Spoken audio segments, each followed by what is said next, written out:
people. Today I have a traveling book tag for you, but it's so windy out here that I'll just have to give you a quick little tour and film it actually inside.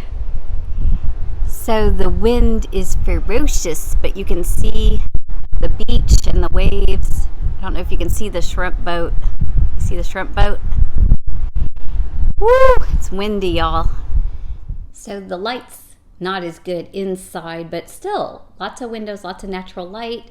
Get to be blessed to be at the coast this week.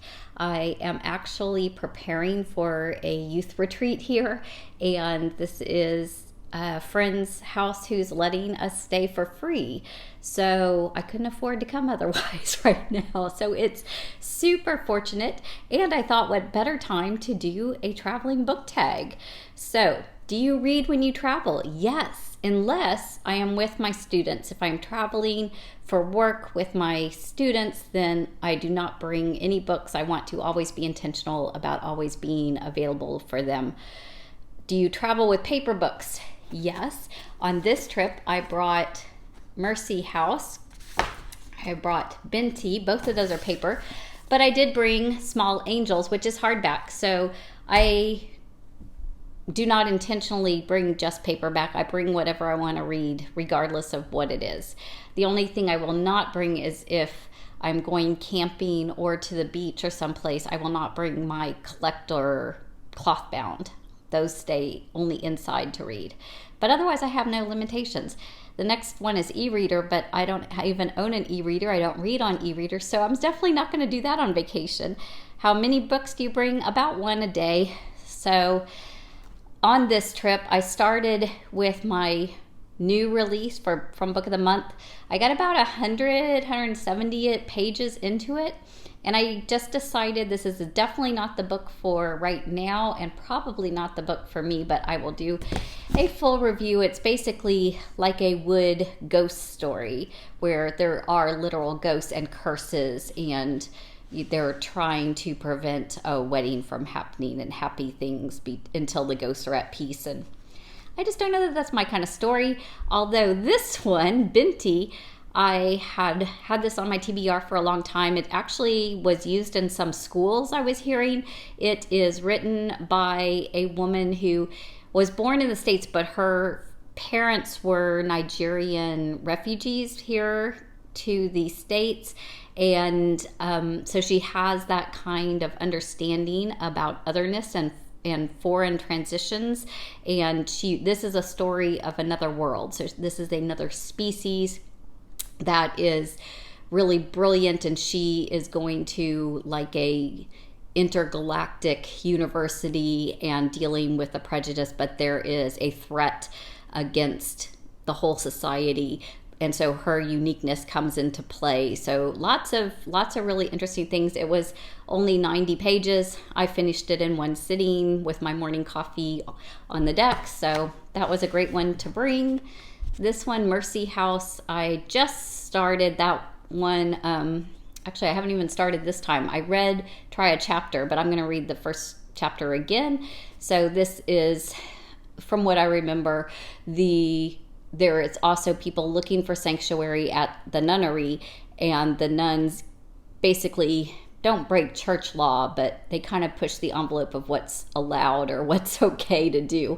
So that sounded really fun and engaging. So yeah, so do the where you go or how long affect the amount or the types, only in the sense that if I'm going to have a long trip, I bring more.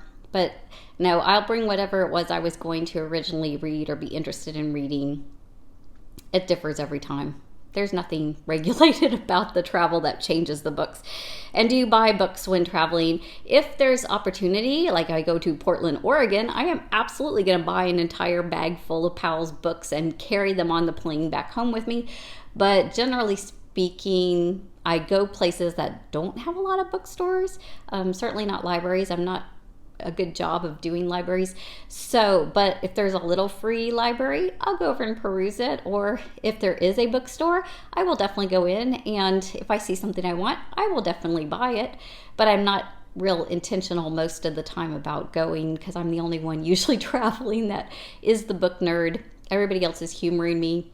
I need to have a vacation with my book friends. I think we need to have a vacation where all the booktube friends get together, whether you have a channel or not, just people who love books, and just go on vacation together, and we can go to all the bookstores. And when I did stop over in Las Vegas with my friend Michelle from Books Cause Insomnia, we did go to bookstores intentionally, and it was awesome, which is why I know this would be a good thing.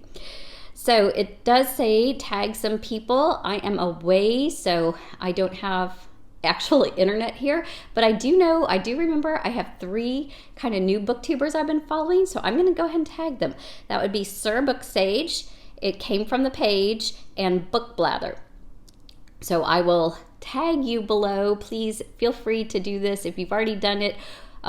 Sorry to re-tag you, but you were thought of. So have a great day. I hope everybody out there gets to do some traveling soon, and stay safe. Happy reading.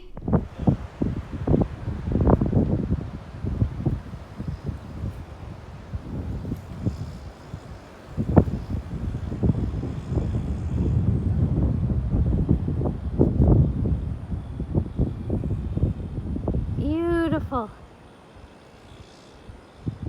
Beautiful sunset.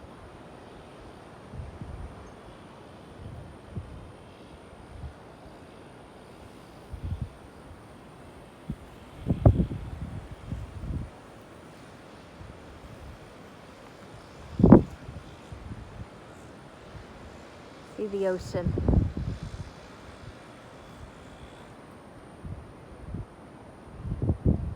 Thank you for watching.